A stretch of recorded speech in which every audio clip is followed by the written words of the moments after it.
Shalom, Assalamualaikum warahmatullahi wabarakatuh. Perkenalkan, saya atas nama Endang Serang. Saya dari Universitas Tribuana Kalabahi, Fakultas Keguruan dan Ilmu Pendidikan, Program Studi Pendidikan Guru Sekolah Dasar, kelas B semester 1. Baik, di video kali ini saya akan membahas tentang materi pengantar pendidikan.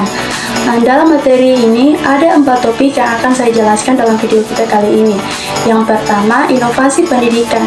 Lalu yang kedua, pelibatan keluarga dalam belajar. Yang ketiga, merdeka belajar. Dan yang terakhir adalah belajar campuran atau pembelajaran bervariasi. Baik, topik pertama yang akan saya jelaskan dalam video ini adalah inovasi belajar. Inovasi pendidikan adalah suatu ide, gagasan atau praktik baru yang diterima dan diadopsi oleh individu atau kelompok.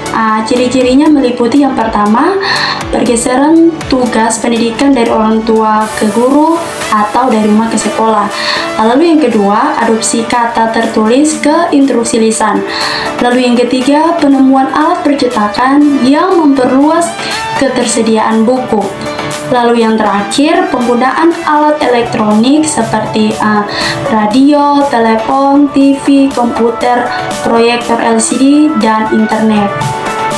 4 faktor penting yang mempengaruhi difusi inovasi pendidikan adalah esensi itu sendiri, saluran komunikasi, waktu, dan proses penerima serta sistem sosial.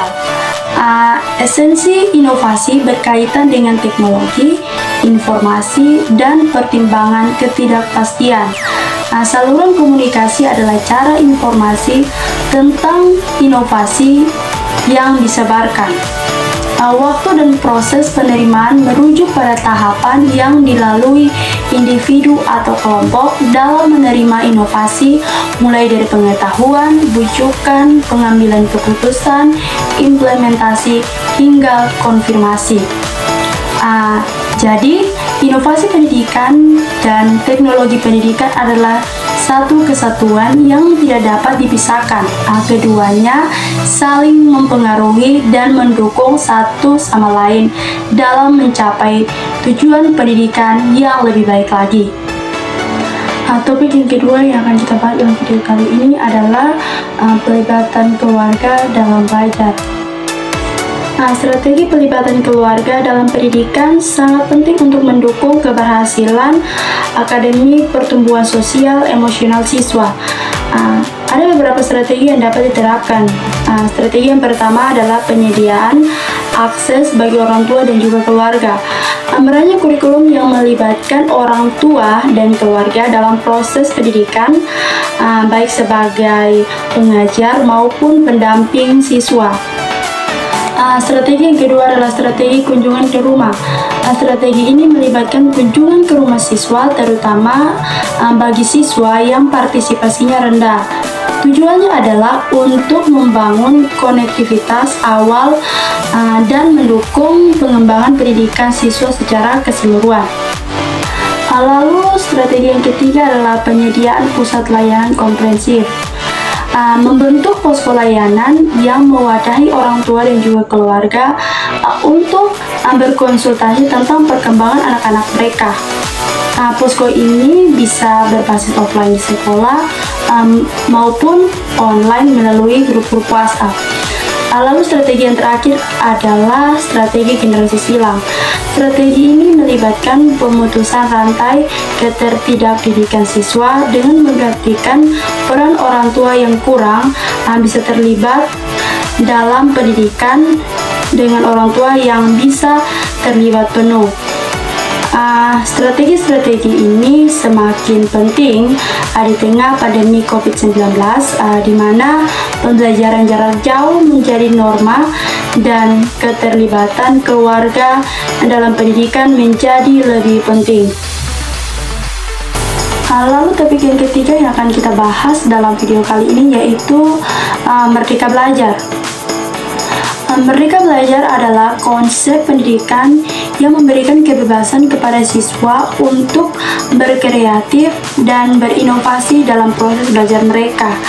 Ini berfokus pada pengembangan kompetensi individu, bukan hanya pengetahuan teoritis. Ada 4 pokok program Merdeka Belajar, yaitu yang pertama ujian sekolah berstandar nasional USBN yang menilai kompetensi siswa melalui tes tulis atau penilaian komprehensif lainnya. Lalu yang kedua ujian nasional UN yang berubah menjadi asesmen kompetensi minimum dan survei karakter. Lalu yang ketiga adalah rencana pelaksanaan pembelajaran RPP yang memungkinkan guru merancang dan mengembangkan format RPP mereka sendiri. Lalu yang terakhir yaitu peraturan penerimaan peserta didik baru PPDB dengan sistem zonasi yang bertujuan mengakomodasi ketimpangan akses dan kualitas pendidikan di berbagai daerah. Pembelajaran berbasis kompetensi dalam Merdeka Belajar menekankan pada ketercapaian kompetensi siswa berorientasi pada hasil belajar dan menggunakan pendekatan dan metode yang bervariasi. Ini berbeda dengan pembelajaran berbasis konten yang lebih berfokus pada materi pembelajaran dan nilai-nilai akhir. Lalu yang terakhir topik yang akan dibahas yaitu belajar campuran atau pembelajaran bervariasi. Belajar campuran atau pembelajaran bervariasi adalah metode pembelajaran yang menggabungkan pembelajaran tatap muka dan online.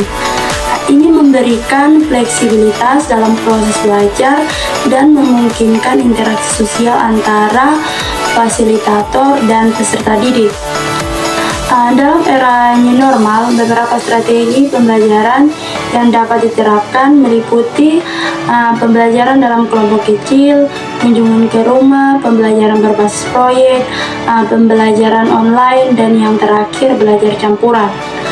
Semua metode ini memanfaatkan teknologi dan mempertimbangkan protokol kesehatan. Langkah-langkah menerapkan belajar campuran melibatkan pembagian kelas dalam 2 kelompok yang bergantian melakukan pembelajaran tatap muka dan daring. Jadwal ini diatur agar kedua kelompok tidak melakukan pembelajaran bersamaan di sekolah. Manfaat dari belajar campuran meliputi fleksibilitas, peningkatan hasil belajar, keterlibatan, kepuasan, dan partisipasi aktif siswa. Metode ini memanfaatkan teknologi yang akrab dengan siswa dan memungkinkan mereka belajar sesuai dengan kecepatan mereka sendiri. Baik, dari materi yang sudah saya sampaikan, di sini saya mengambil sebuah kesimpulan bahwa yang pertama, inovasi pendidikan adalah ide, gagasan, atau praktik baru yang diterima dan diadopsi oleh individu atau kelompok.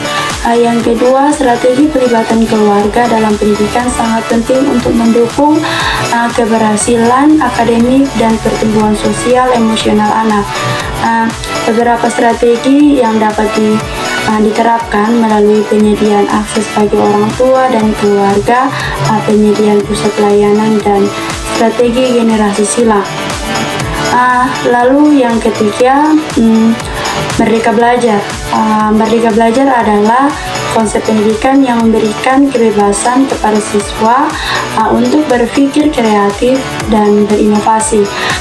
Program ini menekankan pada pengembangan kompetensi individu dan melibatkan berbagai strategi termasuk ujian sekolah berstandar nasional, ujian nasional, rancangan pelaksanaan pembelajaran, dan peraturan penerimaan peserta didik baru. Lalu yang terakhir, belajar campuran adalah metode pembelajaran yang menggabungkan tatap muka dan online, memberikan fleksibilitas dan memungkinkan interaksi sosial. Ini sangat relevan dan di era new normal di mana teknologi dan protokol kesehatan menjadi pertimbangan utama dalam pendidikan. Demikianlah video presentasi saya. Akhir kata saya ucapkan shalom. Assalamualaikum warahmatullahi wabarakatuh.